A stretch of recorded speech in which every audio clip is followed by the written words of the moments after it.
Hello friends, welcome to traditional food kitchen. இன்றைக்கி நம்ம கிச்சனில் ஒரு சூப்பரான பிரியாணி கத்திரிக்காய் கிரேவி தாங்க செய்ய போகிறோம். எப்படி செய்யலான்னு பார்க்கலாம் வாங்க.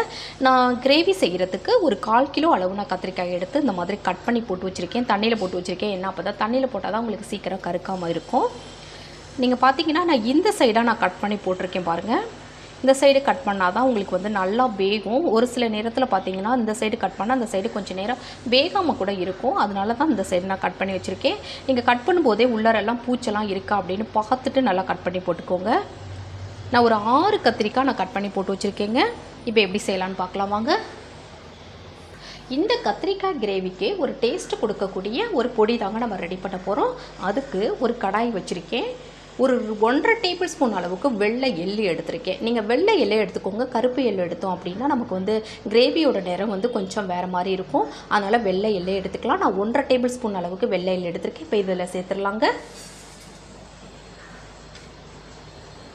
இப்போ இதை நம்ம கருக விட்டுறாமல் கொஞ்சம் எள்ளு வெடித்து வந்த உடனே நம்ம எடுத்துடலாம். கொஞ்சம் நல்லா வறுத்து விட்டுக்கலாங்க.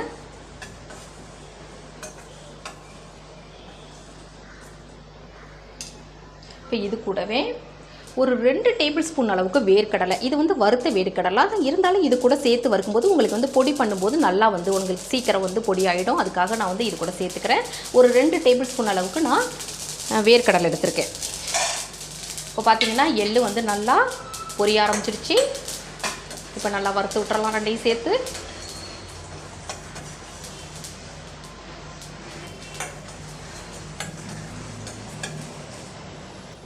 இப்போ ரெண்டுமே நல்லா வறுபட்டுடுச்சு.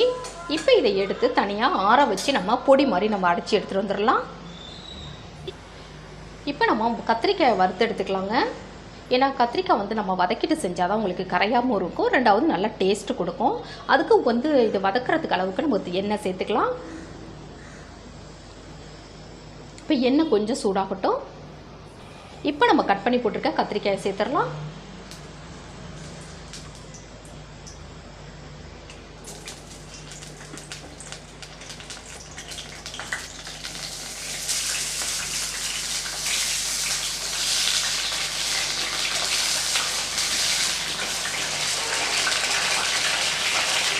கத்திரிக்காய் ஒரு 2 நிமிஷத்துக்கு கொஞ்சம் கலர் மாறுற அளவுக்கு நம்ம நல்லா வதக்கி விட்டுக்கலாம்.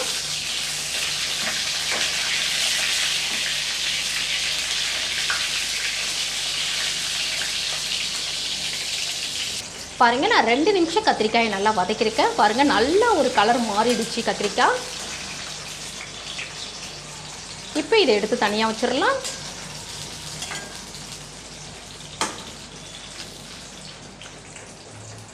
இப்போ அதே எண்ணெயிலேயே நம்ம ஒரு 1/2 டீஸ்பூன் அளவுக்கு கடுகு சேர்த்துடலாம். 1/4 டீஸ்பூனுக்கு குறைவாகவே நம்ம வெந்தயம் சேர்த்துக்கலாம். 1 டீஸ்பூன் அளவுக்கு மிளகு சேர்த்துடலாம். 1/2 டீஸ்பூன் அளவுக்கு ஜீரகம். இப்போ இது எல்லாத்தையும் பொரிய விட்டுறலாங்க.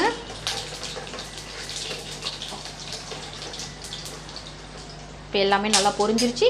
இப்போ நம்ம கட் பண்ணி வச்ச வெங்காயத்தை சேர்த்துக்கலாம். நான் ஒரு 2 வெங்காயம் நல்லா பொடியாக கட் பண்ணி வச்சுருக்கேன். இப்போ அதை சேர்த்துடலாம்.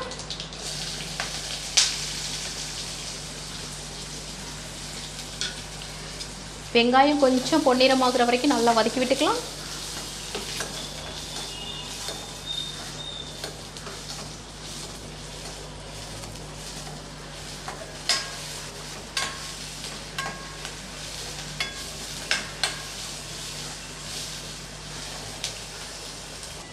இப்போ வெங்காயம் வதங்கிட்டு இருக்கட்டும். அதுலேயே ஒரு கொத்து கருவேப்பிலை சேர்த்துடலாம்.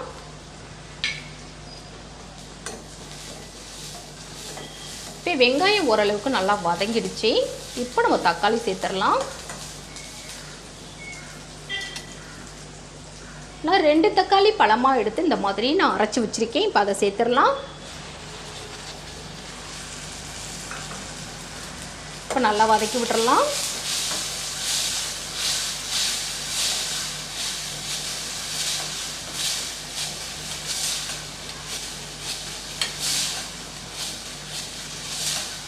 தக்காளி கொஞ்சம் நல்லா வதங்கட்டும்.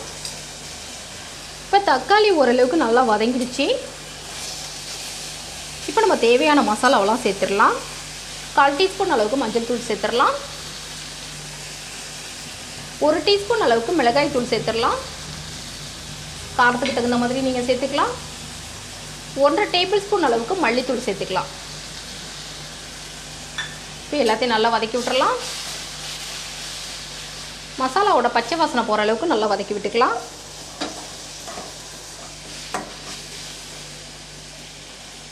இப்போ கிரேவிக்கு தேவையான அளவு உப்பு சேர்த்துடலாம்.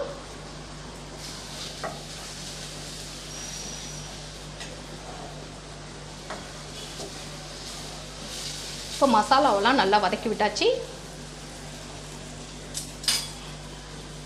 இப்போ நம்ம புளிக்கரைச்சல் சேர்த்துடலாம். ஒரு பெரிய நெல்லிக்காய் சைஸ் புளி எடுத்து நல்லா ஊற வச்சு கரைச்சி வச்சுருக்கேன். இப்போ அதை சேர்த்துடலாம். இப்போ இதை நல்லா கலந்து விட்டுறலாம். ஒரு 2 நிமிஷத்துக்கு புளியோட பச்சை வாசனை போகிற அளவுக்கு நல்லா கொதிக்கட்டும். அதுக்கு பிறகு நம்ம கத்திரிக்காய் சேர்க்கலாம். இது அப்படியே கொதிக்கட்டும்.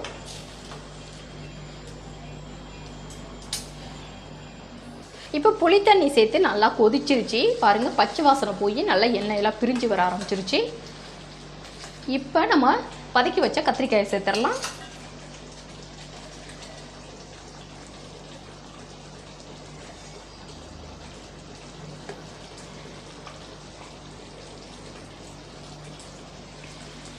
இப்போ மசாலாவோட நல்லா கலந்து விட்டுறலாம்.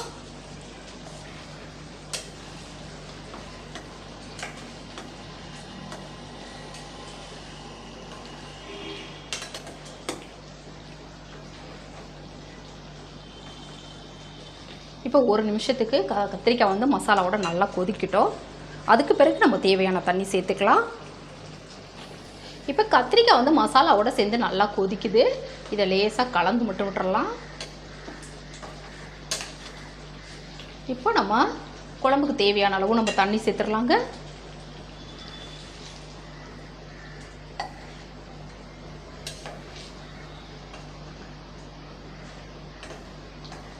இப்போ தண்ணி சேர்த்தாச்சு.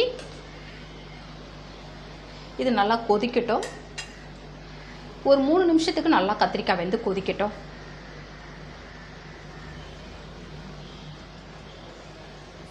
ஒரு 3 நிமிஷம் நல்லா குழம்பு கொதிச்சிருச்சு. பாருங்கள், கத்திரிக்காயெலாம் நல்லா வெந்துருச்சு.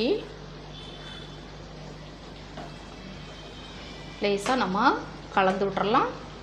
இப்போ கலந்து விட்டுட்டு நம்ம வறுத்த வேர்க்கடலை எள்ளு பொடி அடித்தோம் இல்லையா, அந்த பொடியை இப்போ சேர்த்துடலாம். இப்போ இதை நல்லா கலந்து விட்றலாம். இந்த பொடி சேர்த்த உடனே உங்களுக்கு நல்லா குழம்பு வந்து நல்லா திக்காக ஆரம்பிச்சிடும்.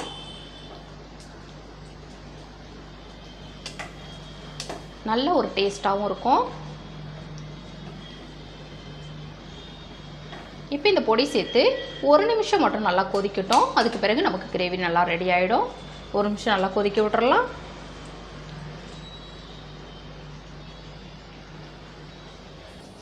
இப்போ வேர்க்கடலை பொடியெலாம் சேர்த்து 1 நிமிஷம் நல்லா கொதிச்சிருச்சு. பாருங்கள், ரெடி ஆகிடுச்சு. இப்போ ஸ்டவ் ஆஃப் பண்ணிவிட்டு நம்ம வேறு பாத்திரத்துக்கு மாற்றிக்கலாங்க.